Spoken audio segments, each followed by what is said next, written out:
I'm Vincent Price. What unearthly horror did that girl gaze upon?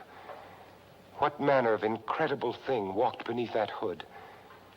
It would be unfair at this time to show you any more of what went on in that laboratory where a man actually dared to play God. Not since the beginning of time has man known such terror.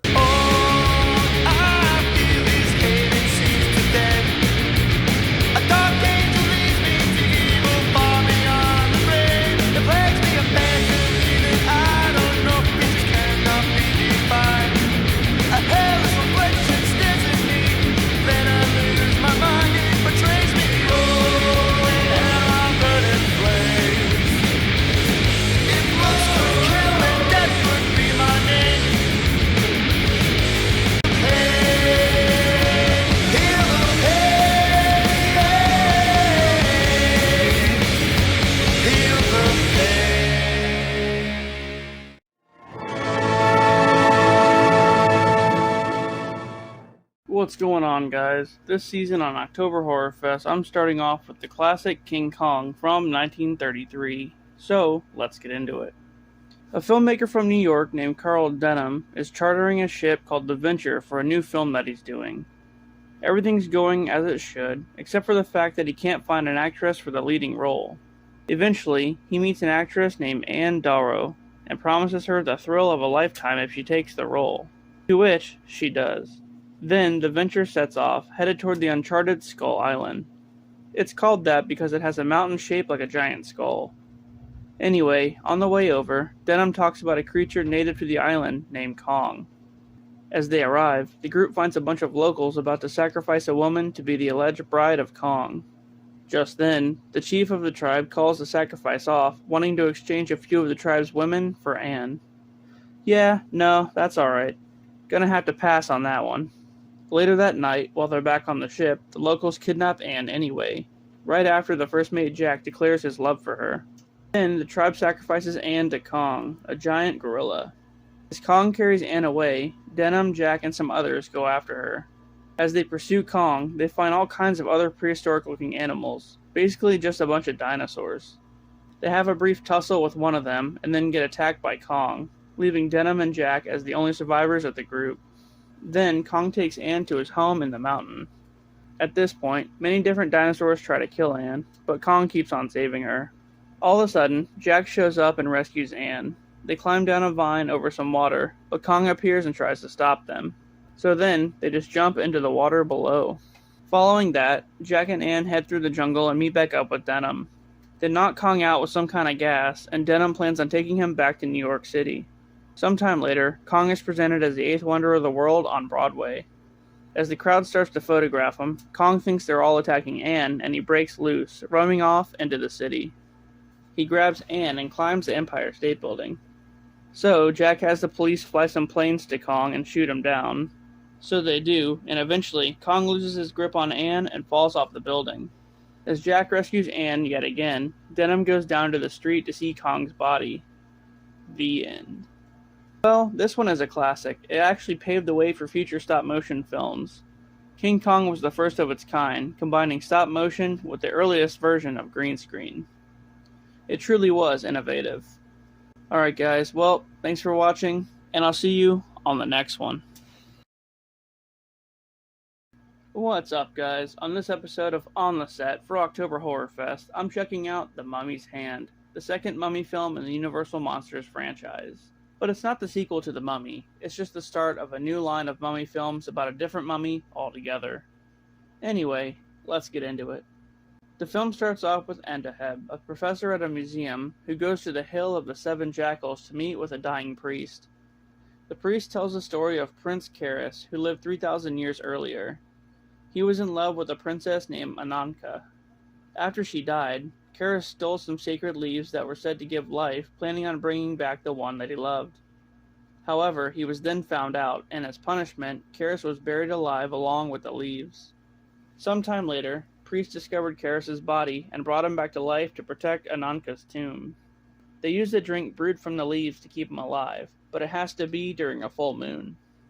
Meanwhile, an archaeologist named Banning and his sidekick Jensen are at a bazaar where they find a broken vase. They think that it's an ancient Egyptian relic. Banning thinks that some hieroglyphs on the vase pieces will lead him to Ananka's tomb. He then talks to Andaheb about the vase and then starts to search for someone to fund his expedition. They find Silvani, a magician who's willing to fund it in exchange for a portion of whatever they find in the tomb. Andaheb is against the whole plan, feeling that Banning and Jensen aren't legit. But they set off anyway and eventually find Karras's tomb, where they find Karras, who is now a mummy. Just then, the group is surprised by Andaheb, who followed them inside. He brought along another professor who gives Karras the leaf drink, bringing him back to life. Almost immediately, the mummy kills the professor and escapes. After causing some more fuckery, the mummy then kidnaps the magician's daughter, Marta. It's then revealed that Andaheb is the real villain, planning on injecting himself and Marta with the leaf drink, making them both immortal. Well, you know what? Fuck this guy. So, Jensen ends up shooting Andaheb, and they save Marta. But then, the mummy shows up. Banning shoots him, but it has no effect. As the mummy goes to drink more of the leafy goodness, Banning shoots a nearby brazier, catching him on fire. Then, the duo, along with Marta, find Ananka's tomb and take her and some of the jewels they find back to America. The end. This one was pretty good. Karras wasn't really evil, he was just trying to ward off people from going after his lady. And that damn leaf drink must have been pretty good. That shit was like crack. Also, who would have guessed that Andaheb would have turned out to be such a douche? Alright guys, well, thanks for watching, and I'll see you next time. What's up guys? On this episode of On the Set for October Horrorfest, I'm checking out The Ghost of Frankenstein, starring Bela Lugosi and Lon Chaney Jr. Now, this isn't the first Frankenstein film in the franchise, it's actually number 4. But anyway, let's get into it. After the events of the previous film, the townspeople of Dr. Frankenstein's village think they're all cursed and blame everything on the monster. You know, Frankenstein's monster. Let me clear something up real quick. The doctor's name was Frankenstein. This is not Frankenstein. This is just Frankenstein's monster. Over time, people started calling him Frankenstein, but that's actually not accurate. Okay, anyway, the mayor lets the people in town destroy Frankenstein's castle. Igor, Frankenstein's assistant, finds that the monster is now free after he was trapped in a sulfur pit at the end of the last movie. As Igor and the monster flee, the monster gets struck by lightning. After seeing this, Igor seeks out one of the sons of Dr. Frankenstein named Ludwig to help revive the monster. They arrive in Visseria, where the monster meets a girl named Chloe Steen. After helping the girl, the monster gets detained by the police. Yep, that's what I said. They just straight up arrested him. Sometime later, Igor tries to talk Ludwig into reviving the monster, saying that he is in fact the very same one that his monster created long ago. When Ludwig refuses, Igor blackmails him into helping. A hearing is then held for some recent murders to which the monster is in attendance for, and he breaks out of restraints and escapes alongside Igor. As that's going on, Ludwig's daughter Elsa finds Dr. Frankenstein's journals that talk about how he made the monster. He goes to Ludwig's lab, where the monster kills Ludwig's assistant, Dr. Kettering. The monster then attacks Elsa, but he gets knocked out with gas. As he's knocked out, Ludwig tries to dissect him, but his other assistant, Dr. Balmer, refuses to help. As he looks through the journals, the ghost of Dr. Frankenstein appears and tells Ludwig to give the monster a good brain. So then he has an idea to put Kettering's brain inside the monster. Igor suggests that they put his brain in the monster instead, but Ludwig isn't interested. So, in an act of revenge, Igor then asks Balmer to help sabotage the surgery and put his own brain inside the monster. Just then, the police arrive to the house to look for the monster, but by the time they get there, he's gone. The monster kidnaps Chloe Steen and wants her brain to be put inside of his head. However, she's not really down for that, and he just lets her go. So, Ludwig then goes ahead with the surgery, unaware that he put Igor's brain inside the monster. As he rises, to Ludwig's surprise, the monster has Igor's voice. Just then, some angry townspeople storm in, and the monster wants to kill them all with some gas. Ludwig intervenes and ends up getting killed. At this point, though, the monster is blind due to his blood not matching Igor's. He then electrocutes Balmer, which sets the house on fire. As Elsa escapes, the monster is left to burn to death. The end. Wow, what an ending. I can't believe Ludwig put Igor's brain in the monster. And this is where that whole misconception comes from, where the monster walks with his arms outstretched. Actually, it's only this version of the character because he was blind. The monster never usually does that. But yeah, that's the Ghost of Frankenstein. It was pretty wild, and a pretty good movie. Join me tomorrow for more Horrorfest fun. What's going on, guys? On this episode of On the Set for October Horrorfest, I'm checking out the Crimson Ghost. So, let's get into it. A masked ghoul named the Crimson Ghost plans on stealing a device called the Cyclotrode X, which can apparently deter the blast of an atomic bomb. A meeting is held where the creator of the bomb, a professor named Dr. Chambers, is demonstrating its power on a model airplane. Afterward, two people working alongside the ghost try to steal the device, but Chambers destroys it instead. A friend of Chambers named Richards fights off the ghost's accomplices, with one escaping and the other one getting killed. Sometime later, Chambers tells Richards and some others that there's another machine located inside a warehouse. As time goes on, Dr. Chambers wanders into the Crimson Ghost's hideout and discovers that he's actually one of his fellow professors. Then, the ghost puts a collar on Chambers, forcing him to do whatever he asks. Removing the collar means death, and is pretty much how the accomplice died during the demonstration. After that, the ghost makes Chambers get the other machine from the warehouse. Richards chases them in a car and is nearly sent flying off a cliff as Chambers uses the machine on the car. He then tasks Chambers with making a bigger version of the Cyclotrode X. But, now free from the ghost's influence, Chambers creates a death ray instead, planning on using it against the ghost. Sometime later, Richards arrives to the ghost's hideout and almost gets taken out by the death ray, but Chambers dives in front of it, and he gets killed instead. Oops. The ghost then decides to build the machine himself and captures Richards' assistant, Diana, putting a collar on her neck. Back at the university, Richards manages to remove the collar from Diana without killing her, but he notices that a doctor in the room is actually the ghost's accomplice from the demonstration, the one that escaped. As he notices, though, the accomplice, named Ash, escapes again and heads to the ghost's hideout. Richards is close behind, though, and tracks him there, where a big fight occurs, ending with the ghost and Ash escaping the hideout yet again, as it burns down. Then, Richards has the remnants of the lab equipment taken from the burnt hideout to a warehouse and attempt to find the identity of the ghost. Once there, they run into Van Wyck, one of Richards' colleagues, and they assume that he's the ghost. But he's not, and he gets killed when the real ghost shows up. Eventually, they find the big version of the machine that the ghost built. Richards ends up firing the machine at the ghost, who's then revealed to be his other colleague, Parker. The end. Well, this one was pretty good. The ghost just kept on escaping, though. Just like Ash. They're very sneaky people. Anyway, that was the Crimson Ghost. Richard cracked the case in the end. Alright guys, I'll see you tomorrow for another one. What's going on, guys? On this episode of On the Set, I'm back for another Horrorfest adventure with Them, a film about giant ants. So, let's get into it. The film starts off with two police officers, Peterson and Blackburn, who find a little girl wandering around aimlessly in the New Mexico desert. After calling an ambulance for her, they stumble upon a ransacked trailer with no people in sight. That night, the officers come across a general store that's been ransacked the same way as the trailer. But this time, they find the store owner dead and massacred.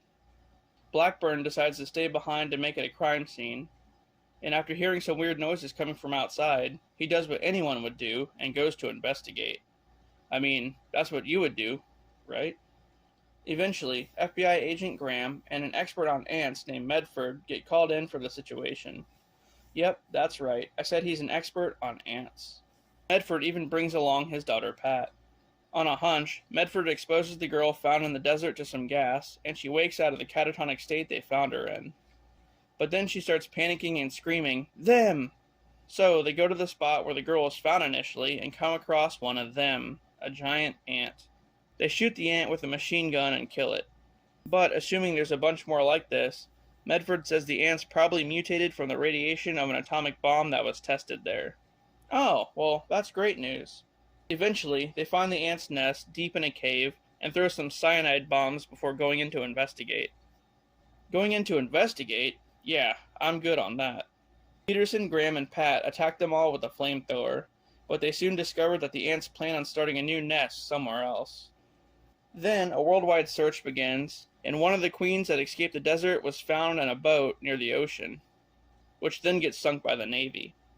After that, they go state to state where various people have claimed to see the giant ants.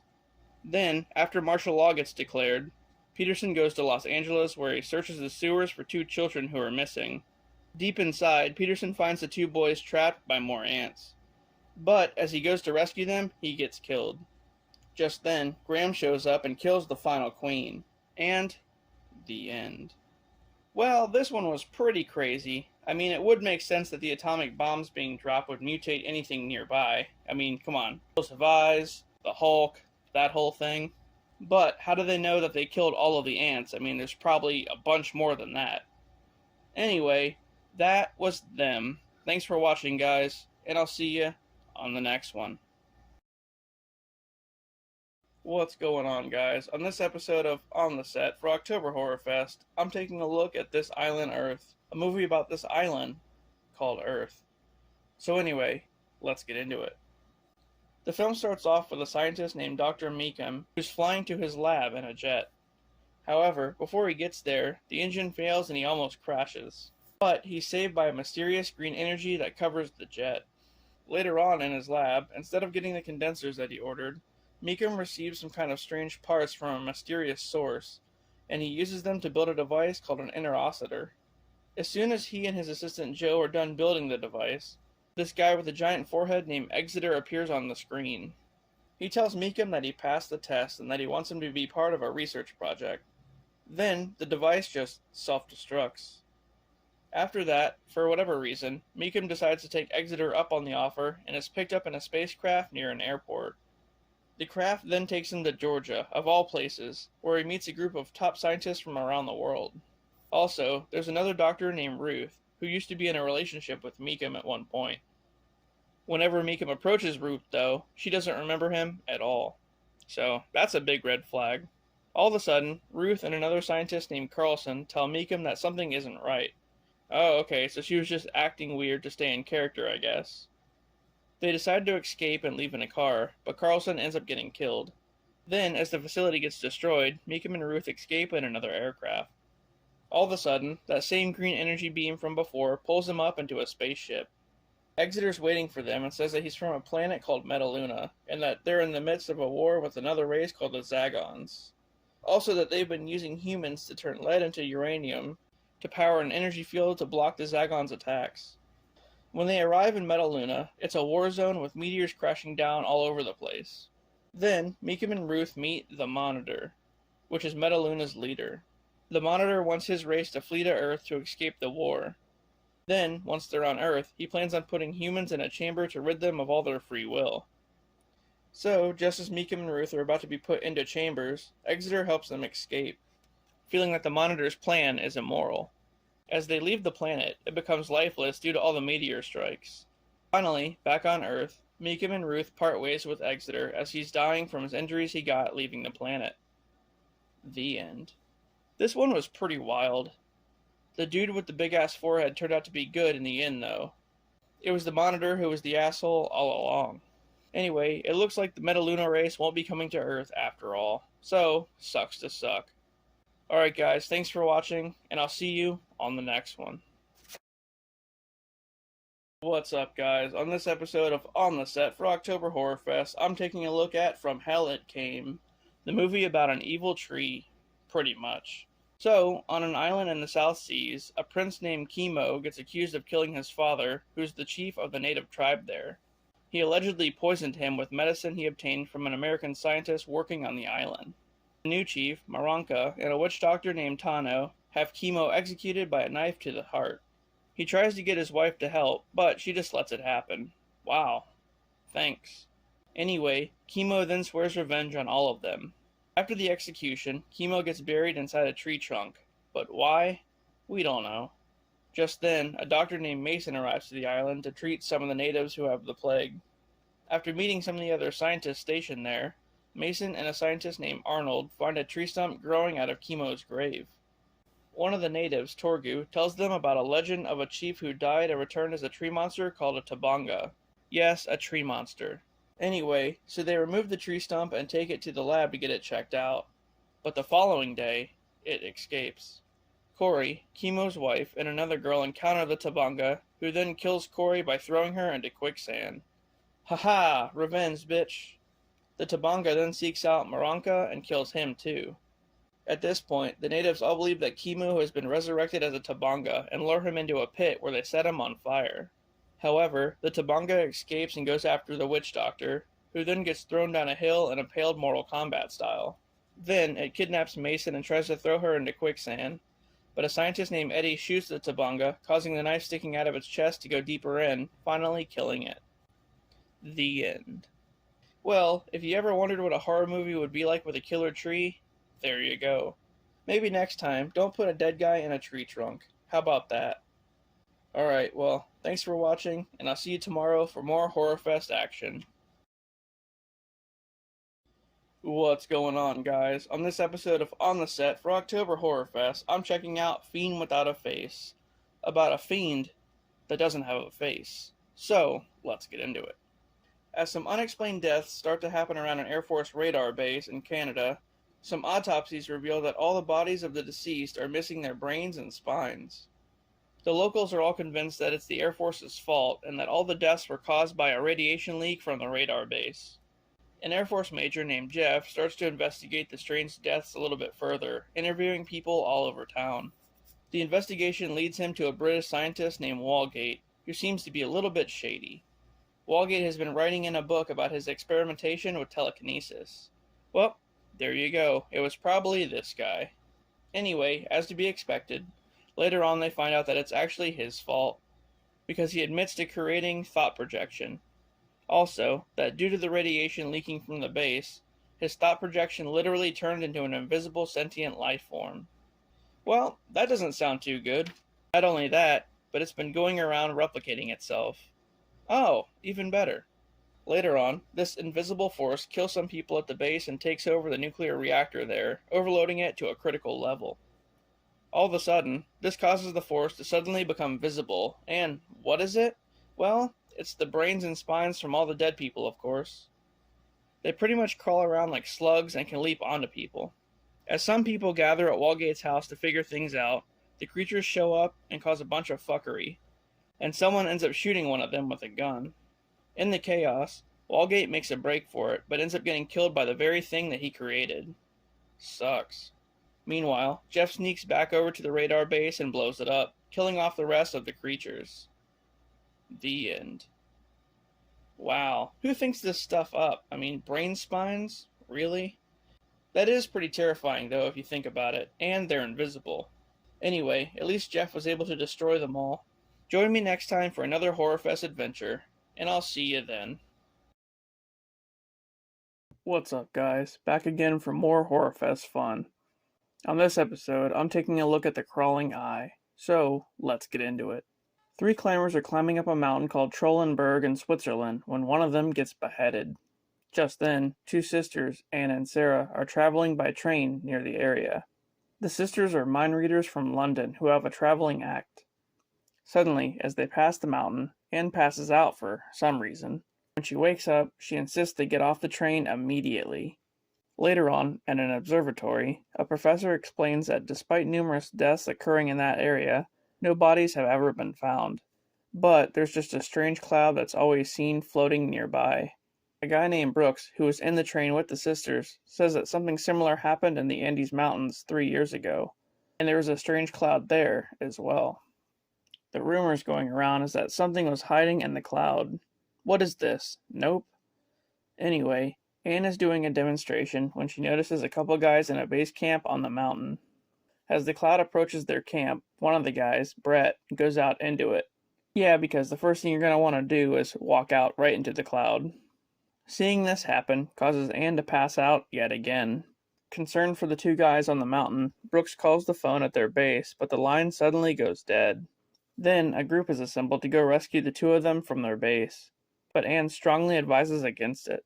When they get inside, everything is completely frozen and the other guy, Dewhurst's headless body, is found. Oh, just a bit too late, I guess. Just then, a couple of rescuers get killed by Brett, who seems to be manipulated by the cloud somehow. A while later, Brett admits that he was lost the whole time. Yeah, sure you were, buddy. Suddenly, he attacks Anne, and Brooks jumps in to stop him. During the altercation, Brett gets a bad wound on his head, but there's no blood. Oh, that's not a red flag at all. After locking Brett up, Brooks tells a journalist that the incident in the Andes was basically the same as this one. There was a guy who killed a woman, but apparently his body had been dead for a full day prior to him killing her. So that's weird. Meanwhile, Brett escapes and goes after Anne yet again, but this time he's gunned down. As all this is going on, the cloud has begun to descend closer to the observatory, where they've all been staying for the time being. Just then, through the cloud comes a giant tentacle monster with a big eye. A crawling eye. Oh, okay, I see what they did there. Anyway, Brooks saves a young girl from the monster, and they both end up inside a cable car, where it then follows them. They make their way back to the observatory, where a guy named Hans shows up and acts just like Brett did. Hans goes after Anne, but Brooks stabs him. At this point, the crawling eye has split up into multiple versions of itself, and people at the observatory make up some Molotov cocktails to fight them off. After hitting one of the eyes with a Molotov, the journalist gets captured by another one on top of the building. But Brooks shows up with a Molotov to save him. Man, thank God for Brooks. After that, they manage to rescue Anne as some planes fly by and firebomb the observatory, killing the remaining monsters. The end. Well, this one was pretty wild. Crawling eyes coming out of clouds on mountaintops just possessing people. Pretty wild concept. But anyway, it was a really interesting one, and overall, a good movie. Well, that does it for this one, guys. Tomorrow, we continue onward, and I'll see you then. What's going on, guys? On this episode of On the Set for October Horrorfest, I'm checking out The Brain Eaters, a crazy sci-fi horror movie featuring Leonard Nimoy. In Illinois, a guy carrying a container full of light bumps into another guy and the container breaks. Then, an engaged couple, Glenn and Elaine, are driving by when they see the light. They decide to go and check it out, as most people would definitely do. And they find a bunch of dead animals near a strange-looking metal cone. A couple days after, there's a meeting being held in Washington about the object. Someone says that there have been a lot of murders in the area where it was found. Then, a senator named Powers and his assistant Walker go to Illinois to check things out. There, they meet Glenn, who turns out to be the mayor's son, and the mayor is missing. So they go to the side of the metal cone and find Dr. Kettering, an investigator sent from Washington, and the mayor's secretary Alice, who are both looking into things. And as that's going on, the mayor returns, but he's in a weird state. He sits down at his desk and puts a gun to his head, seemingly against his will. But just then, Glenn and the others show up to his office. Kettering notices a weird bump on the mayor's neck, and when he asks about it, shit hits the fan pretty quick and the mayor tries to flee. But he gets shot by a deputy in the process. During the mayor's autopsy, a doctor finds a parasite inside of his neck. Then, as the sheriff goes to investigate the cone, he finds someone laying on the road. But when he goes to help him, the guy just attacks him, knocking him out. When the sheriff wakes up, he gets put in a car and taken somewhere. While Kettering is experimenting with the parasite, it tries to attach to him, but he ends up burning it. Meanwhile, Powers tries to get a hold of the sheriff, but he's pretty much possessed like the mayor was. While they're searching the area for some other cones, Glenn and Elaine get locked in a cabin and someone tries to burn it down. But luckily, they escape. Back at the mayor's office, some more containers are found, and Powers attempts to notify the governor of what's going on by writing him a telegraph. But the person who's supposed to send it is possessed. So I think we can all assume that it doesn't get delivered. At this point, Alice is possessed too. Pretty much everybody is just getting possessed by these parasites. Later, Glenn and Kettering find a guy outside the cone who apparently disappeared years ago. He starts talking about a time period from millions of years ago, maybe referring to the parasite's origin. Kettering then realizes that some guards who are watching over the cone are now possessed. Because hey, everybody's doing it. He and Glenn then go inside the cone and find a hidden room.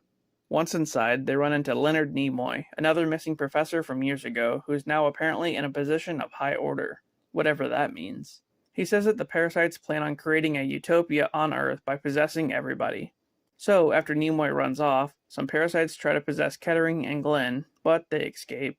They come up with a plan to kill the parasites, but Alice kills Kettering before they can do it. All of a sudden, Glenn electrocutes the cone, killing off all the parasites. The end. Well, this alien invasion actually started on Earth, so that's pretty scary. And these things just crawl inside of you and take over. Glenn may have saved the day, but we still aren't sure what happened to good old Nimoy. Anyway, next time, we continue with more Horrorfest fun, and I'll see you guys then. What's up, guys? On this episode of On the Set for October Horrorfest, I'm taking a look at the original Fly film from 1958. So, let's get into it. In Montreal, a scientist named Andre is found dead after being crushed by a hydraulic press. Suddenly, his wife confesses to it and then starts to act real shady, talking about a fly with a white head. Andre's brother and an inspector show up to speak with her, and then we get a flashback of what actually happened. Andre had been working on a teleportation device.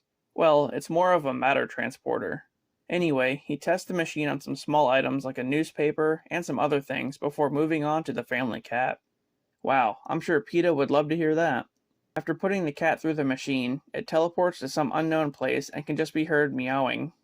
So I guess he freaking sent it to the void. Anyway, feeling good about how things are going, Andre then builds a human-sized pod and teleports himself. But it goes horribly wrong when a fly flies into the pod with him. The machine ends up mixing their DNA together, making Andre a fly hybrid. His wife finds him in the basement as he tries to explain what happened. And this would also explain the fly she was panicking about at the beginning, which now has Andre's head and arm. Oh, and the fly got away. So that's great. Eventually, they find the fly in the house, but it escapes through an open window. As time goes on, Andre's mind starts to fade as the fly DNA takes over. With no option left really, he destroys his lab and takes his wife to a local factory where he asks her to kill him. So, this brings us back to present time. The inspector thinks that she's crazy after hearing the story and accuses her of murder. But just then, Andre's son says that he found a fly stuck in a spider web. But not just any fly, the Andre fly. So they go over to it and see the fly about to be eaten by a spider, all while it's screaming, "Help me! Help me!" And then the inspector just smashes them both with a rock. What an asshole. Finally believing Andre's wife about everything, the inspector and Andre's brother declare his death a suicide. The end. Well, this one was pretty awesome. I mean, was it as good as the Jeff Goldblum version? No, but it's still a classic and paved the way for a lot of movies just like this. I just wish they showed more of his transformation into the Fly. It seemed kind of abrupt, really. Anyway, guys, that was the original Fly movie. Stay tuned for part 2, and I'll see you then. Hello. On this episode of On the Set, I'm continuing the Horrorfest fun with Return of the Fly. This is the sequel to the Fly film from 1958, so let's get into it. Years after the events of the first film, Philippe, Andre's son, is now an adult. He's been working to rebuild the experiment that turned his father into a fly, determined to do it successfully to honor him. Yeah, because that worked out real well the first time. He goes to Andre's brother, Francois, for help, but he refuses. Yeah, I'm sure it's for good reason. So then, he hires a guy named Heinz to assist him. When the funds run out, Francois finally decides to pitch in after all, so they can finally finish the pods. Once they're completed, they successfully teleport some animals. Seeing this, Heinz, who's actually a spy named Holmes, attempts to sell the machine's secrets to his associate Max. As Holmes tries to leave with some documents, he's confronted by an agent. But he knocks the agent out and teleports him. When the agent reappears, he now has guinea pig hands. This is due to the fact that they teleported a guinea pig earlier on. And the guinea pig, well, it has human hands. So, Holmes kills both the pig and the agent and puts them in his car, which then he sends into a nearby river.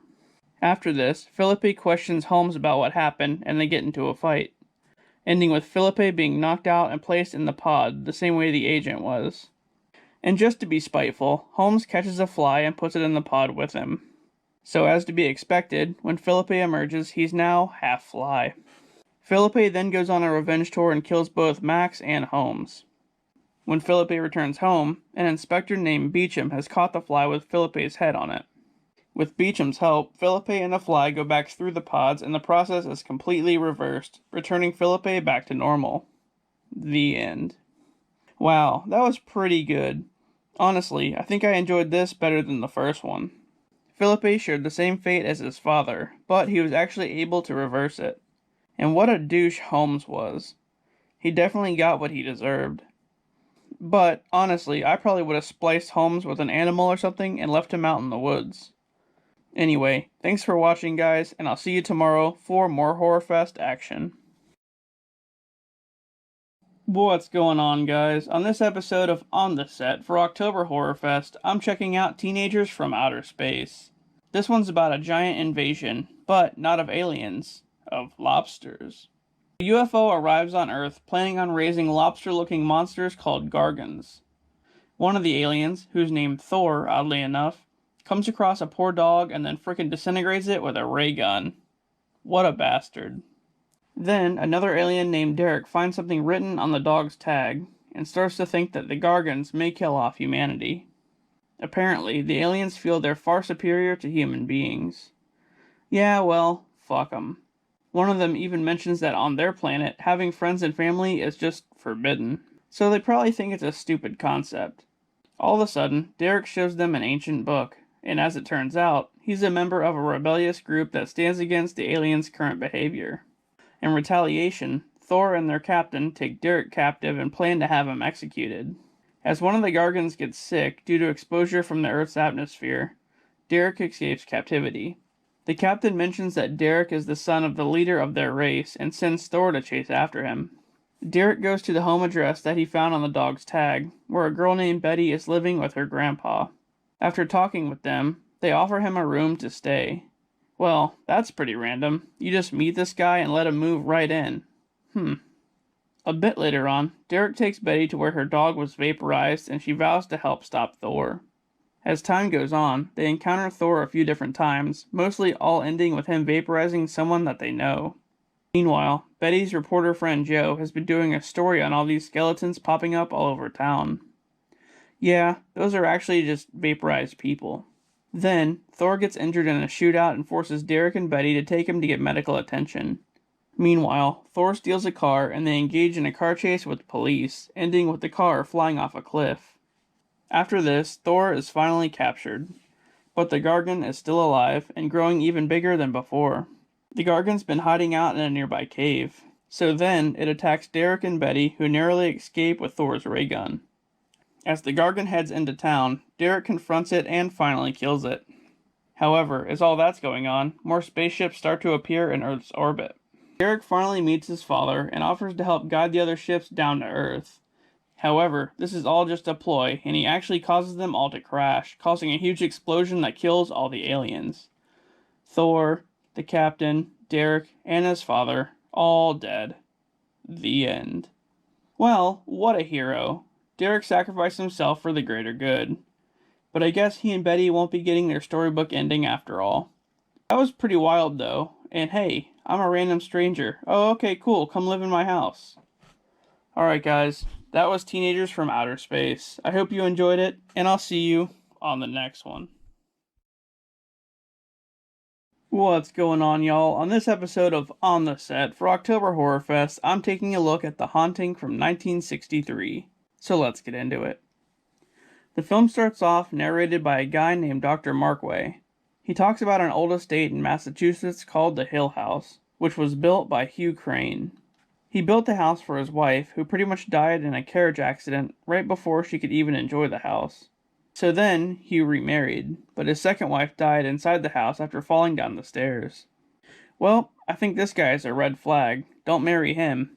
Anyway, Hugh's daughter Abigail also died in the house. She lived in the nursery and had a nurse that tended to her, but one day, as she called for the nurse, I guess she didn't make it in time. After all these deaths, Abigail's nurse inherited the house, but for whatever reason, she ended up hanging herself from the staircase. Man, this house is pretty fucked. Then, a distant relative of the nurse named Mrs. Sanderson took over the place. And after all that, Markway wants to hold a paranormal investigation in the house and invite some people to join him. Eleanor, a woman with paranormal experience, Theodora, a psychic, and Mrs. Sanderson's nephew, Luke. After the first night in the house, they find the words, "Help Eleanor, come home," written on the wall. Then they find a strange statue that seems to have the likeness of all the people who perished inside the house. The issue is that it seems to have Markway and the others on it as well. So yeah, right there, I'd be hitting the road for sure. A bit later on, while checking out the library with the infamous staircase, Eleanor falls ill. Markway wants to send her home, but she refuses. That night, Theodora and Eleanor are sleeping in the same bed when they start hearing all kinds of disembodied voices and freak the hell out. They hold hands for comfort, but when Eleanor wakes up, she realizes that she had moved from the bed at some point, and it wasn't Theodora's hand that she was holding. Oh shit. The next day, the two get into an argument over Markway, with Theodora calling out Eleanor for having feelings for him. Then Grace, Markway's wife, shows up to the house, and she's extremely skeptical about the place being haunted. That night, they experience more strange sounds and even see the door about to be kicked in by a ghost. As more banging is heard around the house, Grace goes missing. At this point, Eleanor starts to act really strange. She climbs the staircase and almost falls to her death, but she's saved by Markway. As they go back down the stairs, Eleanor sees Grace's face hiding behind some kind of trapdoor. Finally, Markway insists that Eleanor leaves. But, as she leaves, a ghost appears in front of her car, causing it to crash into a tree, and she dies. As the others show up to see what happened, they find out that the alleged ghost that made her crash is actually Grace. But Grace plays aloof to the whole thing and says she doesn't know how she even got there. Yeah, okay lady. There's definitely some fuckery afoot, but it gets even crazier. Luke says that he saw the whole thing happen and saw Eleanor drive directly into the tree on purpose. But Markway says he saw someone in the car with her, also saying that it's the same tree that Crane's wife crashed into. The end. So, there you go. The Haunting. It was a good one. But I don't know why they would just want to intentionally stay inside that place, given its history. 'Cause fuck that. However, most of them did make it out, so I guess that's a thing. Well, all except for Eleanor, 'cause the house was after her ass from the start. Anyway guys, thanks for watching, and I'll see you on the next one. On this episode of On the Set for October Horrorfest, I'm taking a look at Devil Doll, the 1964 film about a ventriloquist with a sketchy dummy. So let's get into it. The film starts off with a magician named the Great Vorelli, who's performing with his dummy Hugo in London. Already, there seems to be something weird as the two argue on stage. But, is it all part of the act? A reporter named Mark and his girlfriend Marianne are in attendance at another show, when Vorelli asks for a volunteer. Marianne goes up and Vorelli hypnotizes her, making her dance. Then he does an act with Hugo, who appears to just get up and start walking around on his own. Intrigued by this, Mark asks Marianne to invite Vorelli to perform at her aunt's charity ball. So, later on at the event, right in the middle of the act, Hugo picks up a knife and tries to stab Vorelli, with the magician barely able to stop him. Alright, so yeah, something's definitely up with this dummy. Later that night, Vorelli is staying at Marianne's aunt's mansion. And here, things get pretty messed up. So Vorelli uses magic to have his way with Marianne.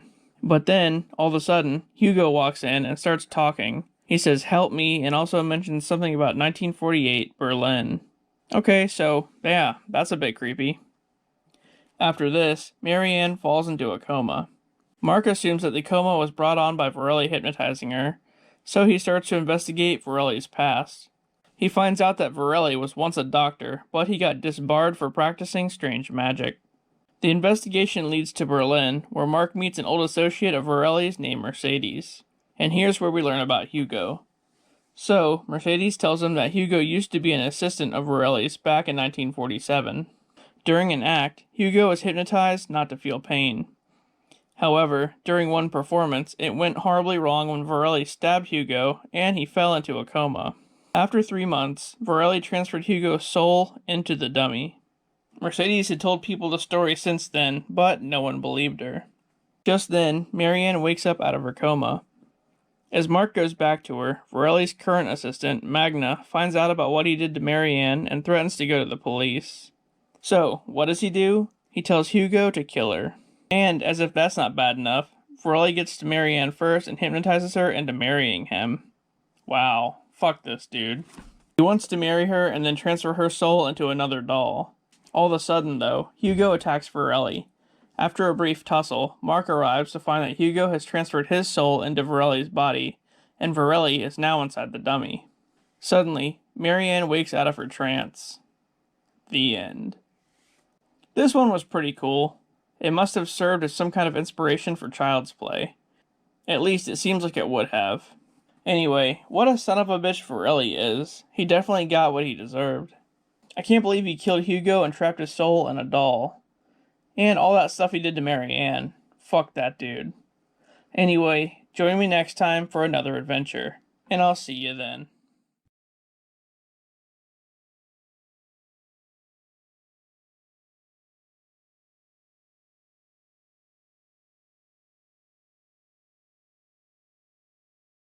What's going on, guys? On this episode of On the Set, for October Horrorfest, I'm checking out Die Monster Die, starring Boris Karloff. You know, the guy who played Frankenstein's monster? Alright, so let's get into it. A scientist named Reinhardt goes to England to visit his fiancée Susan. Once he gets to her house, he meets her father, Nahum, who doesn't seem to care very much for Reinhardt all that much. Susan's mother, Leticia, does though. When Reinhardt goes inside to speak with her, she's bedridden and is partially hidden behind a canopy on her bed. This kinda reminds me of Annabelle Creation. The wife in that one had the same thing going on. Maybe that took inspiration from this. Anyway, she gives Reinhardt an earring that used to belong to her maid, who mysteriously disappeared. Alright, that's pretty weird. So why is she giving him an earring, and where's the other one? Later that night at dinner, while discussing a strange burned area of land by the house, their butler just falls out. Damn, he did a trust fall and no one had his back. As Susan goes to bring Leticia some dinner, she spots a cloaked figure in the window. Sometime later, after hearing strange sounds coming from the basement, they go down to find Nahum, who says that the butler died. Afterward, Reinhardt sees Nahum outside burying the butler in the woods, and then notices light coming from the greenhouse. The next morning, Reinhardt gets attacked by the cloaked figure from the window. After that, he goes to meet with the town doctor. The doctor's assistant tells Reinhardt that Susan's grandfather died in the doctor's arms, but the cause is still a mystery. Yeah, that doesn't seem shady at all. Sometime later, Reinhardt takes Susan with him to check out the greenhouse. They find abnormally large plants and a few animals next to a machine emitting some kind of radiation. Just then, Reinhardt finds what looks like a piece of meteor that may be the cause of all the radiation. Susan tells him that her mother and their maid both worked in the greenhouse for quite a while, so I'm guessing the radiation messed them up somehow. After confronting Susan's father, he admits that he was experimenting with the radiation to mutate plants, and then it caused Leticia to become disfigured. As far as the maid goes, well, she's probably dead. Anyway, they go in to check on Leticia, and she just ends up attacking them. Soon after, she dies and they bury her somewhere on the property. Nahum says that one day the meteor just came crashing down onto their property, and he noticed that it amplified the plant life that surrounded it. So he wanted to use it to spread foliage all over their property. Later that night, as Nahum tries to destroy the meteor, he's attacked by the cloaked figure, who turns out to be the maid. She tries to kill him, but misses and falls to her death. Ooh. Then, exposure to the meteor horribly mutates Nahum, and he bursts into flames. As he's burning, he chases Reinhardt and Susan through the house. And, as the house starts to burn down, Reinhardt and Susan barely escape. The end. Wow, well this was pretty entertaining. Boris Karloff was great as Susan's father, and his character was really shady. It had a good plot too. The whole meteor thing was cool. Honestly, this film probably paved the way for some other meteor films, like that one part in Creepshow with Stephen King. Anyway, I'll see you guys tomorrow for the next one. What's going on, guys? On this episode of On the Set for October Horrorfest, I'm checking out Danger Death Ray. So, let's get into it. The movie starts off with a car full of people from NATO driving down the street at night, being led by two cops on motorcycles. They're heading to a demonstration of a new experimental laser. They pull up to a construction site where guys are jackhammering into the ground. But, all of a sudden, they pull the jackhammers up, which are actually machine guns, and they start blasting the cops RoboCop style. Then, some shady-looking guys get out of the car and greet the construction workers, while two of them change into the cops' uniforms. After that, they pack up and drive away. As it turns out, the shady guys are actually rival agents who plan to steal the laser while they're disguised as NATO. They arrive at some military compound where the laser's being kept. Once they're inside, they're taken to a doctor named Carmichael, the scientist who invented the laser. Man, these guys are just really crammed in this elevator. Anyway, after the demonstration, a shootout occurs and the agents steal the laser and kidnap Carmichael. One of the dying scientists manages to trap one of the agents inside, and instead of helping him, the other guy, Frank, just shoots him. What an asshole. The agents get away in a helicopter that lands on a submarine. Then, after that, we meet Bart Fargo, a womanizer secret agent, pretty much like James Bond, who's sent to meet with his boss. He's then tasked with finding and rescuing Carmichael, and getting the laser back. After that, he meets a chick on a plane and flirts with her a little bit. It's a pretty funny scene. Oh yeah, I did forget to mention this is an Italian film, so the whole thing is dubbed with American voice actors. So it looks a little off, but it's funny. Fargo goes looking for a guy named Scarface in Rome, a friend of Frank. He starts beating up some henchmen and almost gets one to talk, but he dies before he can. Frank chases down the killer who killed the guy and finds out that Frank wants to meet in Barcelona. Later on, once he gets there, he walks into the meeting spot and it turns out to be a setup. Well, yeah, of course. So then Fargo just beats the hell out of the bartender. A few more henchmen chase after him and chase him into a chick named Lucy's apartment. But she distracts them by painting naked, allowing Fargo to get away. Later on, this Abe Lincoln-looking henchman shows up to his hotel room dressed as a bellhop, and he gets his ass kicked. And then it's revealed that this guy is Scarface. So Scarface goes to run at Fargo towards an open window, and he just steps aside, allowing Scarface to fall to his death. And he did the whole, thing, like, all the way down. Finally, Fargo catches up to Frank and chases him in a car, but Frank runs him off the road. Sometime later, Fargo and Lucy go to a nightclub where more of Frank's henchmen are hiding out. They put a call into Frank's boss to let him know Fargo's there, and guess who answers the phone? It's the chick from the plane. Well, damn. So Frank's not the head guy, he's actually working for someone else. Just then, another henchman attacks Fargo, but he literally just bitch slaps the hell out of the guy. The fight gets abruptly interrupted by the plane chick, who Fargo then ends up sleeping with. After they get acquainted, the plane chick takes Fargo out on a boat to relax, but it's all a setup, and Frank shows up to kill him. The bitch slap guy, Al, then decides to help Fargo instead, and gives him info about a party happening later that night. At the party, Fargo discovers that Carver, one of the guys at the laser demonstration, is the one behind everything, and Frank is this guy's henchman. Not only that, but the plane chick is Mrs. Carver. Oh man. So, to make things worse, Lucy arrives at the party and her and Fargo get detained by Carver. As they go to take them away, Al shows up just in the nick of time to save Fargo. The two of them make it to Carver's house, where Fargo battles Frank. Then, a huge shootout occurs, ending with Al getting shot. So, at least he switched sides and he tried his best. Then, inside the house, as Carver goes to shoot the laser at Lucy, Fargo shows up just in time and shoots him, causing the laser to go rogue and start destroying the house. At the last second, he saves Lucy and Carmichael and gets the hell out of there. The end. Well, this one was pretty awesome. I really didn't know how to feel about it at first, but a low-budget spy movie is always cool. What did it have to do with horror? Well, nothing at all, but it is what it is. Join me next time for some more Horrorfest fun, and I'll see you then. What's going on, guys? On this episode of On the Set, I'm checking out Astro-Zombies, a tale of creepy man-made monsters. So, let's get into it. This one starts off with a chick driving home. Once she gets into her garage, something is waiting for her in the shadows.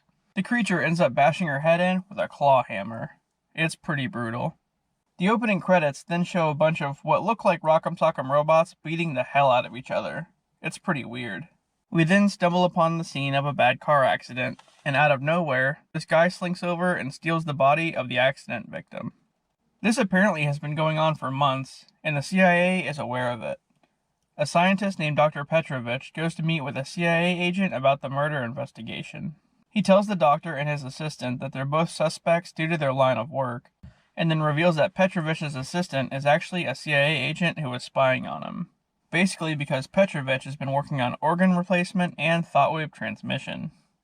He then gives the agents and a detective a demonstration of the thought wave transmission using a human brain. Later on, at a restaurant, some shady guy is getting paid for a job that he did for two others, demanding that they pay him more money for whatever it was that he did for them. It's a pretty awkward scene. The one guy that they're paying starts staring the other two down real seductively, and then yeah, it's reciprocated. It's weird, like, what's going on here? Are they gonna have a three-way or something? Meanwhile, some guy outside, who I guess is the driver, is getting his ass kicked. We then see a scientist who's been stealing the dead bodies and experimenting on them. He's trying to make some sort of obedient superhuman. After that, one of Dr. Petrovich's assistants is working late in their lab when she's attacked by another one of the creatures. Then, from there, we jump to a scene inside of what I think is that same restaurant from before, with a chick dancing around wearing only body paint. It's very random. Two of the guys from earlier, the CIA agent and detective, are hanging out watching her dance. Then, some guy calls the chick from the restaurant, whose name is Satana, telling her that the agents are there. So from what it looks like, Satana and the others are part of some kind of rival criminal agency or something. They end up capturing this guy who's been lurking outside their hideout, and Satana burns his face with a cigarette. What a bitch. All of a sudden, she shoots him with a gun that doesn't even have a silencer on it, but it sounds literally like a silenced pistol from GoldenEye. You know, pew pew pew! And let me just say, what the hell does this movie even have to do with space or zombies? Back in the lab, the scientist's Igor-looking assistant has Petrovich's assistant strapped to a table. As that's going on, the CIA guys are asking Petrovich about a possible suspect. The scientist we saw earlier, Dr. DeMarco. He used to work with Petrovich, but was fired for doing some shady experiments. Then, Satana's henchman turns on her and says another agency is actually paying him more. But yep, there's still no mention of zombies or space. Then, out of nowhere, she judo kicks the gun out of his hand and turns the tables. Satana confronts DeMarco, saying she knows about his astro-zombies. Oh wow, they actually said the name. Then, as they're messing with one of the creatures, the detective shows up and they have a big shootout. One of the creatures makes it outside and starts literally killing everybody.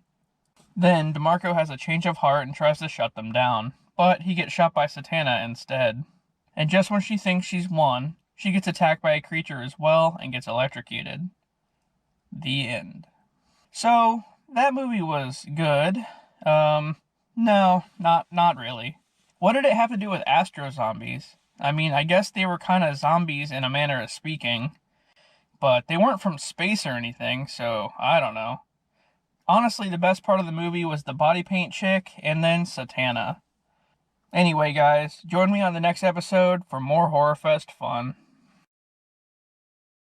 What's going on, guys? On this episode of On the Set for October Horrorfest, I'm checking out THX 1138. This is a very odd sci-fi horror film starring Robert Duvall, Sid Haig, and Dr. Loomis himself, Donald Pleasance.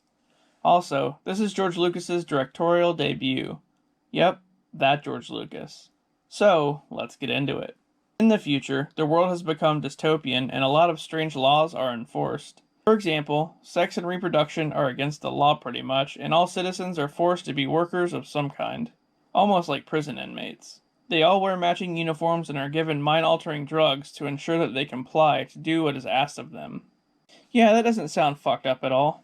Not only that, but the police are all androids. So yeah, the future sounds shitty. Anyway, these workers are all given numbers instead of actual human names. So yeah, it is kind of like a prison. Two of these people, SEN and LUH, are tasked with watching over the city in a control center.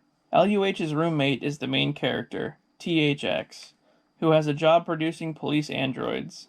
So THX finally finishes his shift at the factory and heads home. On the way, he stops in a weird confessional booth and prays to a picture of what I guess is supposed to be Jesus. All of a sudden, a voice in the booth tells him to work hard, increase production, and a bunch of other stupid stuff. Pretty much saying to shut up and obey.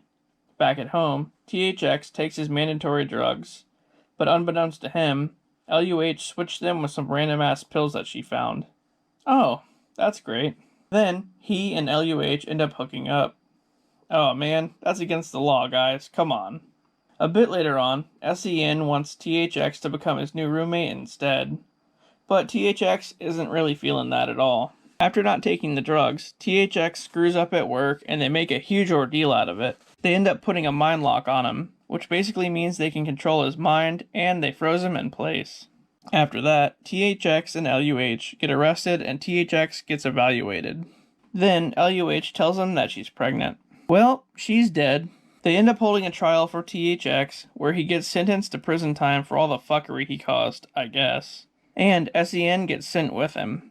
Once inside, another prisoner helps them escape. During the chase, THX and the other inmate get stuck inside a control center. Here, he finds out that LUH did in fact die, but their baby is still alive in some kind of weird stasis tube. Anyway, SEN, who got separated from THX during the chase, finds his way into an area with monks and children.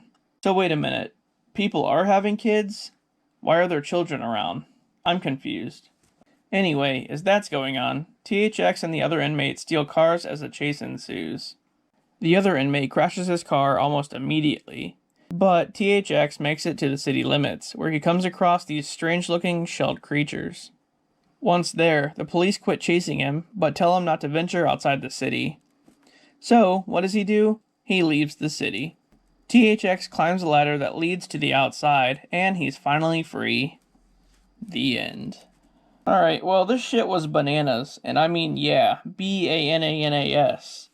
It had a great plot, kind of almost like Blade Runner or Fifth Element or something. Just real dystopian. And how about all those T-1000s running around? That was pretty cool. I feel like not a whole lot of people know about this movie, but I did think that it was a good watch, as weird as it was. Honestly, this film started off as something that Lucas made as a school project, so that's pretty interesting. Alright guys, well, thanks for watching, and I'll see you tomorrow. What's going on, guys? On this episode of On the Set for October Horrorfest, I'm reviewing The Abominable Dr. Phibes, starring Vincent Price. So let's get into it. Dr. Phibes, a famous organist, was racing home after hearing that his wife died during surgery. All of a sudden, Phibes gets into an accident and allegedly dies. Or did he? 4 years later, he actually survived the accident, but was left disfigured. He now wears a prosthetic mask of his own face. And he has a vendetta against his wife's doctors, believing that they were the reason that she died.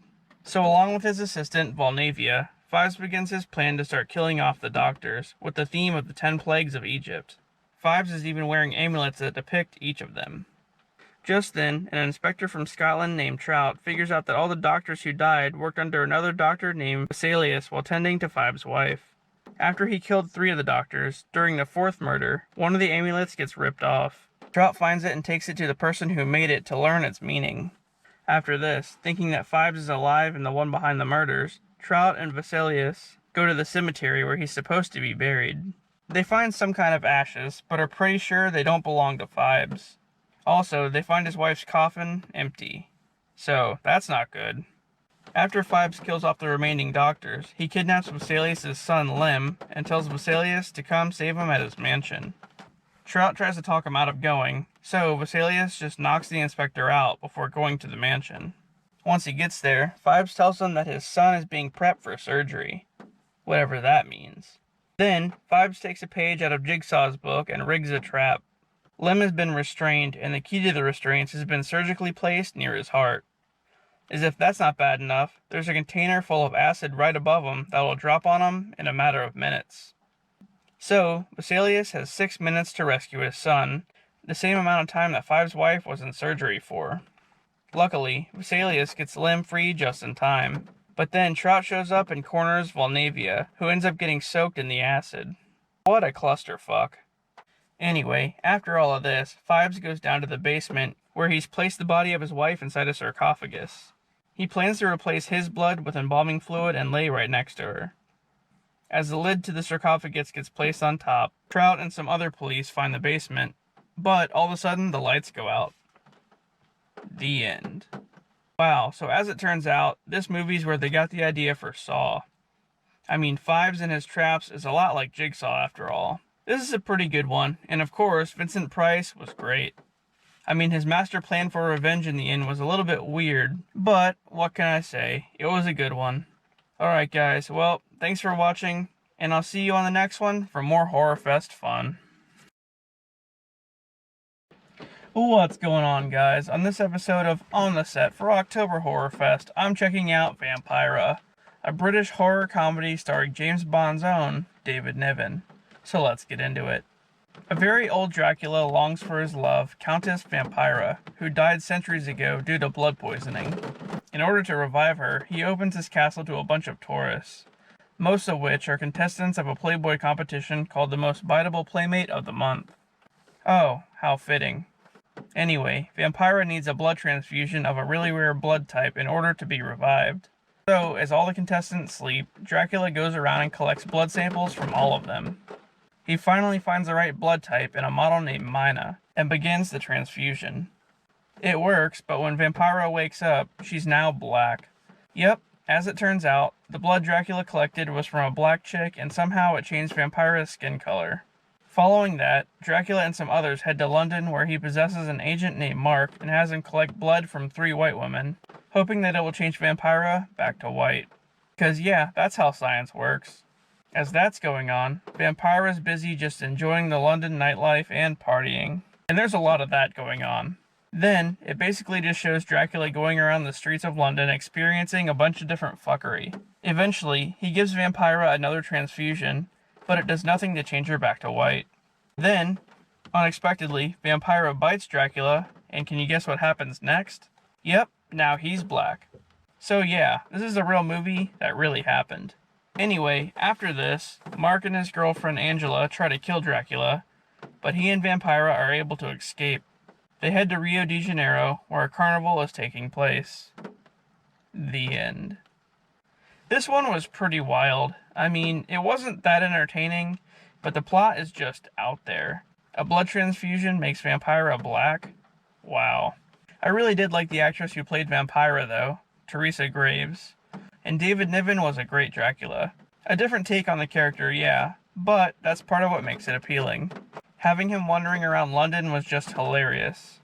I recommend you check this one out for yourself. Alright guys, well, that does it for this one, and I'll see you tomorrow. What's going on, guys? On this episode of On the Set for October Horrorfest, I'm taking a look at The Devil's Reign from 1975. This one stars William Shatner and serves as the film debut for John Travolta. So let's get into it. So, the Preston family has been bothered by a priest named Corbus for years because he's after a book that contained the signatures of members of his cult. The signatures in the book bind their souls to Satan. Wow, well, alright. Due to the family not giving the book back, he pretty much curses them. Then, Corbus kidnaps the father of the family, Steve, and has him go back to the family to warn them that they better give the damn book back. After telling him what he said, Steve just melts. Yeah, I know, it's really weird. Mark, the youngest son, the Shat Man, tells his mom just to keep the book hidden. As Mark goes to meet with Corbus, the cult shows up to abduct the mom, Emma. Then, Mark follows Corbus to a deserted town where Corbus leads Mark into a sketchy church. Once inside, he finds Emma, who's now a member of the cult and has no eyes. They try to convert Mark, but he refuses and then gets swarmed by the cult. A friend of the family, John, goes to the sheriff to tell them about what's going on, but he just laughs at the idea. After the sheriff pretty much says he's not going to investigate the church, Mark's older brother Tom and Tom's wife Julie do it on their own. Once they get there, they're immediately attacked by the cult and Julie runs off to get help. Well, yeah, fuck Tom, I guess. Just as Julie gets in her car, a cultist is waiting for her. As that's going on, Tom puts on a cult robe to infiltrate the church and walks in on Corbus converting Mark against his will.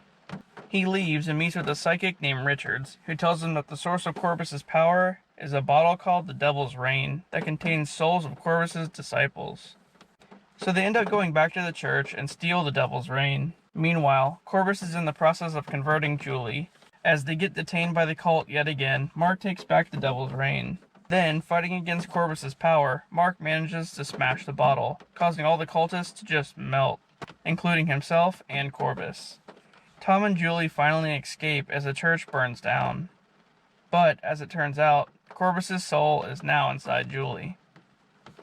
The end. Well, what a movie. A sketchy cult in an abandoned town. Wow. And the Shat Man ended up part of the cult. I was gonna guess that he was the main character, but at least he was able to be somewhat of a hero in the end. Also, John Travolta was a cult member, so that's a thing.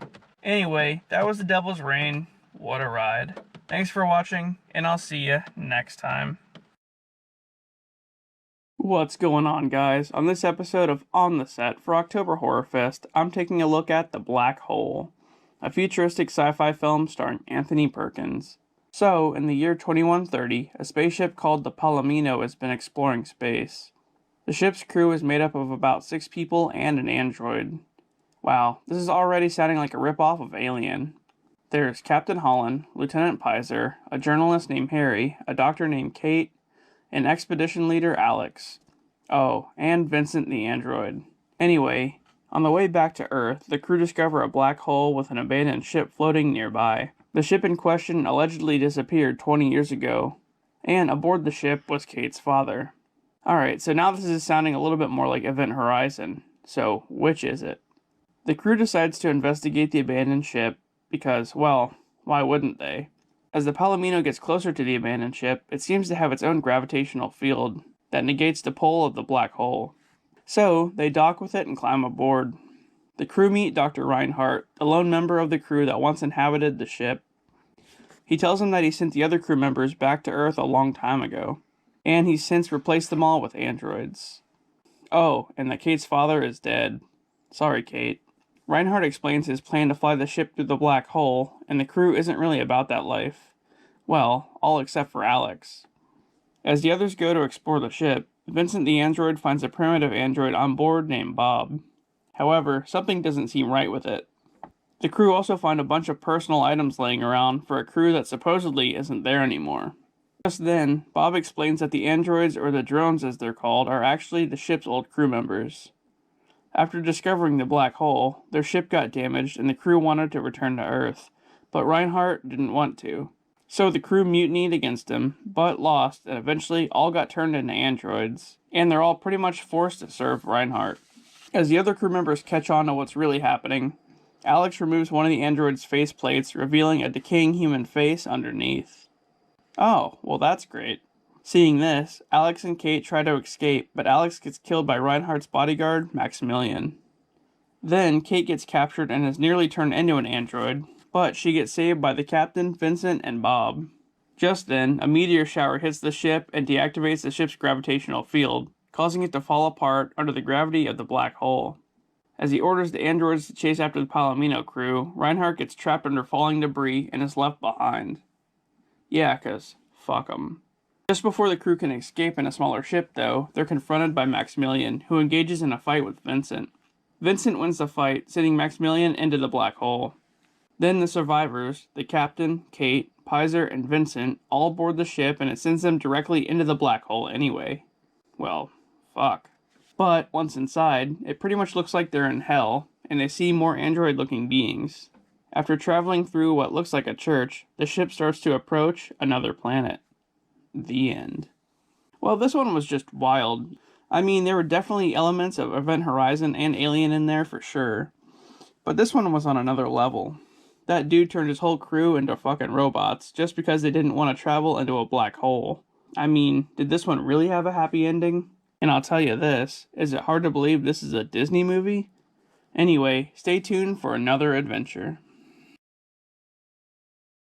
What's going on, guys? On this episode of On the Set for October Horrorfest, I'm checking out Stanley Kubrick's The Shining, starring Jack Nicholson. The film starts off with Jack Torrance and his family heading to the Overlook Hotel in Colorado. Jack took a job as the caretaker of the hotel over the winter. The hotel is giant and in the middle of nowhere, so this seems like it's going to be a lot of fun. When they arrive, the manager of the hotel tells Jack about the previous caretaker, Charles Grady, and that he killed his wife and daughters just before killing himself 10 years earlier. Sometime later, Jack's son Danny meets the hotel's chef, Dick Halloran, who tells him they both share a unique ability that he calls the Shining, which is basically like telepathy. He also mentions that something is going on with the hotel and to stay away from room 237. Alright, man, you don't have to tell me twice. And, to be fair, if I stayed there, I would just lock myself in a room the whole time. That place just looks haunted right out of the gate. A month later, after being there for a while, Danny starts to see things, like Grady's daughters, and some other weird stuff. As that's going on, Jack's mental state is in a steady decline. His wife Wendy's worried about him, but he just ignores her. Whatever's going on in that hotel is messing him up. The longer Jack is there, he starts to have impulses to kill his family, just like Grady did. Then, something lures Danny into room 237, and yep, He goes right in. After Wendy finds him with bruises, Jack decides to go in and check things out, only to find a naked chick in the tub. No, I'm just kidding. It's a ghost. After that, Jack starts drinking pretty heavily and hangs out at the bar, talking to the bartender. The problem is, the bartender is also a ghost. So, yeah, it's time to get the hell out of there. Just then, the room comes to life with all sort of apparitions walking around. They all look to be from the 1920s. After that, things get even worse.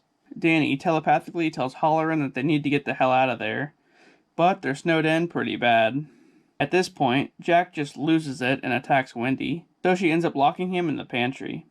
But her and Danny can't escape because Jack just destroyed the radio and the only vehicle they can use. Finally, Jack gets free from the pantry and pursues after Wendy with an axe, breaking into the door of their room in an iconic scene where he says, "Here's Johnny!" As Wendy fights off Jack, Danny manages to escape to the snowy outdoors.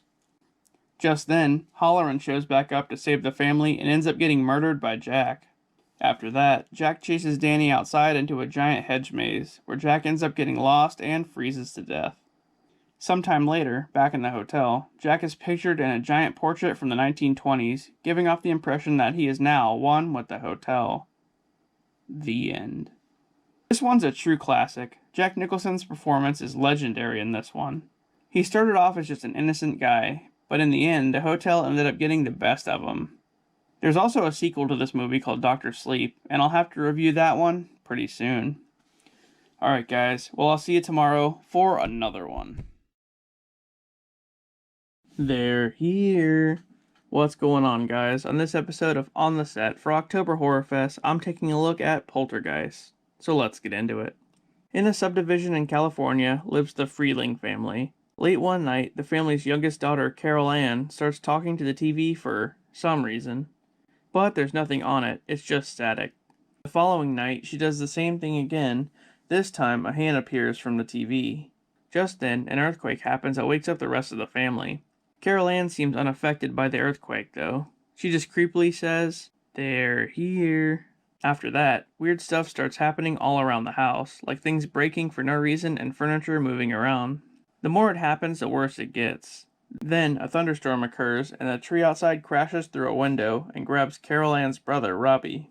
The tree then tries to eat him. It's pretty crazy.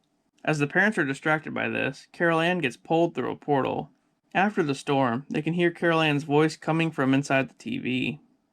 Sometime later, a group of parapsychologists show up to the house and check things out, and determine there is multiple poltergeists haunting the house. To make matters worse, they find out that the house was built on top of an old cemetery. So yeah, that's not good. Then, one of the psychologists, Dr. Lesh, calls in a medium named Tajina to help cleanse the house of the issue. After she goes to the house, she says the spirits are all pissed for some reason, and are all attached to Carol Ann. Then there's a dark spirit, probably a demon or something, that she calls the Beast, who's holding Carol Ann captive in another dimension. Hearing this, Diane, Carol Ann's mom, goes through the portal to get her back. She's successful, and they both fall into their living room. After that, Tajina tells them the house is back to normal. But, is it, though? The family ultimately decides to move out. Yeah, that's probably for the best. As Diane and Carol Ann are home, the Beast comes back and tries to take Carol Ann a second time. The Beast pushes Diane outside into a giant hole in the ground where bodies start floating up from their graves. She manages to run back inside and save the kids as more bodies start to emerge. The father returns home just in time to see all of this happening. Then the family jumps in his car and gets the hell out of there just as the house gets sucked into the portal. The end. Well, this one, is a true classic, one of the most iconic horror films. However, there was a lot of stuff that happened to the cast of this movie. People say being involved in this one was a bad omen. Anyway, I'll see you guys next time for another adventure. What's going on, guys? It's October Horrorfest, and on this episode of On the Set, I'm checking out She, a post-apocalyptic sci-fi film. So, 23 years after a nuclear war called the Cancellation, the world is now inhabited by different tribes. A tribe called the Norks kidnap Hari, the sister of a guy named Dick. Dick and his friend Tom go out searching for her in the wasteland. Along the way, they get captured by another tribe called the Uriks. However, the two manage to escape. Then the leader of the Urix, a woman named She, goes to track them down and bring them back. However, She then hears about a prophecy that changes her mind, and she decides to aid them on their adventure instead, along with She's lieutenant, Shanda. As they travel, the group encounters other tribes, all led by different leaders, who they all have to battle. Most of these tribes they encounter all have some kind of special power, which was given to them by the radiation of the nuclear fallout. There's one leader named Godon who gets romantic with She, but then Godon's lieutenant ends up betraying him because of it. There's a bunch of different characters they fight, like a giant, some werewolves, vampires, and even mummies. It gets pretty crazy. As time goes on, the group gets split up and all must travel separately to the Nork fortress where Hari is being held. Once they finally arrive, Tom, Dick, and She get captured and are forced into gladiator-style combat, but as the combat concludes, they're the only 3 left standing. They find Hari, who's been with the Nork leader this whole time, and after Hari runs over to them, the leader pretty much just dismisses them, but vows to attack She's people, the Urix, in return. So She decides to fight back and launches a counterattack to the Norks on a bridge. Tom, Dick, and Harry help her in the fight, and they even set up a bunch of traps for the Norks. As they start to get overrun, Shanda shows up with more Urix, and finally, they win the fight. Afterward, Dick falls in love with Shanda and decides to stay with the Urix. Tom also falls in love with She, but he ends up leaving with his sister, promising to love her from afar. The end. Well, that was a good post-apocalyptic one. It was based on a book, and is actually a remake, with the original one being released in the 1930s. Anyway, it had a good tone, and she definitely kicks some ass. On the next one we continue with more Horrorfest, and I'll see you then. What's going on, guys? On this episode of On the Set for October Horrorfest, I'm checking out Pumpkinhead, starring Lance Hendrickson. So let's get into it. In 1957, a young boy named Ed is in his family's cabin with his parents when a guy walks in all freaked out. Ed's father tells the guy to leave, and then once he's outside, he gets attacked by some kind of monster. Now, in present day, Ed is an adult and runs a store in the country. As Ed goes to run an errand, he leaves his son Billy behind at the store. But just then, a group of teens show up and cause a bunch of fuckery, accidentally hurting Billy. As the other teens leave, one of them, Steve, stays with Billy as he's dying. Once the other teens get to the cabin that they're staying in, they all start arguing about calling the police about what happened. When 2 of them finally decide to call the cops, Joel, the one who hurt Billy, locks them in a closet to prevent them from calling. What an asshole. Meanwhile, Ed talks to a witch named Haggis about resurrecting his son, but she says she can't. Then, Ed just wants revenge against the teens. Changing her mind, Haggis has Ed go to a graveyard and dig up a body. He brings it back to her, and she uses his and Billy's blood to resurrect it. The corpse then becomes a monster called Pumpkinhead. Back at the teens' cabin, Joel starts to feel guilty about what happened, but it's a little bit too late for that. Pumpkinhead is right outside. One of the teens hears her name being whispered, and she falls into a trance. As Steve wakes her out of it, Pumpkinhead kills him. As Pumpkinhead kills off the girl as well, Ed watches through the monster's eyes. Feeling like it's a little bit too much, Ed goes back to Haggis and tells her to stop Pumpkinhead, but she can't. It's just too late for that. Then, Joel gets a machete and tries to fight off Pumpkinhead all by himself, but the monster just brushes him off and kills yet another one of the teens. After that, Ed shows up at the cabin and shoots Pumpkinhead, trying to take him out himself. But it does no good. Joel walks over to see if the monster is truly dead, and surprise, it kills him. Out of nowhere, a local kid shows up and saves the remaining teens by taking them to a nearby house for refuge. As Pumpkinhead grabs the local kid, Ed tries to attack it, but he gets stabbed in the process. It's then revealed that both Ed and Pumpkinhead felt the pain from the injury, because they're both becoming one. Also, the only way to kill Pumpkinhead is for Ed to die as well. As Pumpkinhead tries to kill off another teen, Ed has one of them shoot him to death, causing Pumpkinhead to fall down. So Ed pretty much sacrificed himself to kill Pumpkinhead. After that, Haggis takes Ed's body and buries it in Pumpkinhead's grave, waiting for another person to seek revenge. The end. Huh, a creature that gets resurrected to seek revenge. That's pretty wild. I don't really see how he has a pumpkin for a head, though. I was expecting more of like a Jack Skellington situation. But anyway, this was a good one, and in the end, Ed had to kill himself to stop the monster that he let loose. Or was he becoming the monster? Well, anyway, I hope you enjoyed it, and I'll see you on the next one. What's going on, guys? On this episode of On the Set for October Horrorfest, I'm checking out Speak of the Devil. So, let's get into it. An evangelist preacher named Jonah and his wife Isabel scam people out of their money using his sermons. One day, as he's on TV pretending to heal a handicapped guy, the police show up to arrest him after a guy claims that Jonah knocked up his daughter. Uh-oh. Jonah tries to run, but then he's caught by the police. However, the cop ends up letting him go, only because the cop's mother is a fan of Jonah. Really? That's why you let him go? He's just running around knocking people up, but you know what? That's okay. Jonah and Isabel head to LA, where they stage their fake church in an abandoned house. After speaking to the realtor's son mentions that a cult killed a girl in the house at some point. The first night in the house, things are already pretty strange. The toilet has smoke coming out of it, and a gang is hiding drugs somewhere in the house, apparently. The next day, they hire some workers to clean up the house, and one of the guys gets killed by a demon. After the realtor tells Jonah that his check bounced due to the IRS freezing his accounts, the two encounter a shady woman named Lady Caligari, who just gives them a suitcase full of money. Damn, where's she at? Does she have another one? Then, Isabella gets a book that makes her even more beautiful over time. After this, the couple has a divide, with Jonah wanting to run their church the way they planned on it, and Isabella wanting to turn the church into a place where she encourages people to sin. Sometime later, at their church's first event, the gang shows back up to sabotage it, wanting to claim their house back. Oh, okay, so it's their house. That makes sense. All of a sudden, the demon comes back and pisses all over everything, before just leaving again. The demon then asks Isabel for Jonah's soul. Then, the demon starts granting wishes for people, like one of the gang members getting bigger boobs. This causes a bunch of people to join their church under Isabel's new ideals. After that, people start doing sacrifices with animals inside the church. Isabel even has the gang working for her at this point. Later that night, the gang has an orgy at the church and one of them impales himself. Yeah, things are definitely getting out of hand for sure.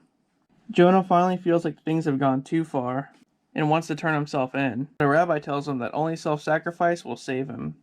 The devil orders Isabel to sacrifice Jonah's niece, Eve, and the rabbi goes in to try to exorcise the church, but he gets killed by the demon. The realtor's son ends up saving Eve, and then, as the devil gets summoned, Jonah sacrifices himself by impaling himself and the devil both with a sword. Fire breaks out, causing the whole house to burn down, while demons drag Isabel into hell. After all this, Jonah survives and continues his life being a preacher. The end. So I guess, in the end, Isabel got what she deserved. Well, I mean, I guess so. Technically, she was corrupted by that demon. But, yeah, the whole house was just doomed from the moment they moved in. Anyway, guys, that was Speak of the Devil. I'll see you tomorrow for another one. What's up, guys? On this episode of On the Set for October Horrorfest, I'm taking a look at Tim Burton's Mars Attacks, which stars literally everybody. I mean it. Literally everyone is in this movie. So, one day, Earth gets visited by a bunch of flying saucers. Afterward, the President of the United States, Jack Nicholson, decides to do a public address about it. Meanwhile, a talk show host named Natalie and her boyfriend Jason interview the President's scientific advisor about the UFOs. But they're suddenly interrupted when the alien leader broadcasts a signal, talking in their alien language. It kinda sounds like, Intrigued by this, people from all over gather in the Nevada desert where the aliens plan to land. General Casey welcomes the alien leader, who seems to come in peace, at first. That is, until someone from the crowd releases a dove, and it freaks the aliens out, and they start vaporizing everybody. In the aftermath of the General, Jason, and an army private named Billy Glenn getting vaporized, the aliens abduct Natalie. Then, for some reason, the President agrees to let the aliens address Congress about what happened in the desert, leading to them just vaporizing Congress and kidnapping the scientific advisor, Kessler. Later, on the alien ship, the aliens experiment with Natalie and Kessler.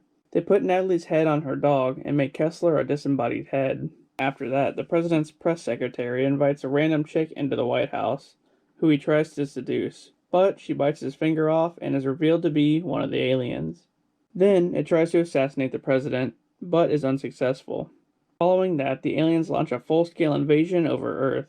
As the White House gets overrun, the president barely escapes, but his wife gets killed as they flee. As all this is going on, a casino owner named Art, also Jack Nicholson, gets killed and his wife runs off with a former boxer named Byron. The two of them, along with Tom Jones, plan to fly a plane to Tahoe to escape the invasion. Then, Billy Glenn's younger brother goes to save his grandma from the aliens, where it's finally revealed the aliens' only apparent weakness, the grandma's yodeling music. Just then, as the president is down in a bunker, the aliens breach it and finally kill him. Tom Jones and the others make it to the plane, but are overrun by aliens. So, Byron challenges the alien leader to a boxing match, allowing the others to get away. After finding out their weakness, everyone starts playing yodeling music, killing off all the aliens. After all this, the president's daughter awards Billy Glenn's brother Richie and his grandma the Medal of Honor, as Tom Jones and the others emerge from a cave that they were hiding in. The end. This one's pretty crazy. Not only does it have literally every actor in it, but the plot was awesome. It's truly a classic.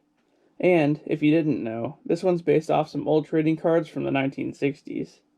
Anyway, I hope you enjoyed this one, and I'll see you tomorrow.